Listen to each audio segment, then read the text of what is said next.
বিগত 15 বছরে শীর্ষ পর্যায়ে কোনো সরকারি কর্মকর্তা যার এলাকায় যদি রাস্তাঘাটে উন্নয়নের কোনো কাজ না করে, বর্তমানে যদি করতে চায় কোনো ইউনোর মাধ্যমে পাস, তাহলে মনে রাখতে হবে এটা রাজনীতি ইস্যু হতে পারে।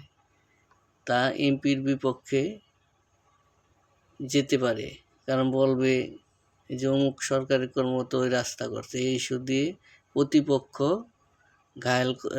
ঘায়েল করতে পারে। তাই সম্মানিত এমপি মহোদয়, যার এলাকায় এ বিষয়ে নজর রাখা উচিত। যারা এই ভুল করবে তার ব্যর্থতায় পর্যবেসিত হবে। কারণ বিভিন্ন চড়াই উতরাইয়ের পর সরকার ক্ষমতায় এসেছে। মানুষ সর্বদাই চাইব দুর্বলতা নিয়ে আঘাত করতে। তাই সম্মানিত এমপি মহোদয়, রাস্তাঘাট উন্নয়নমূলক বিষয়ে সর্বদা সতর্ক থাকা উচিত।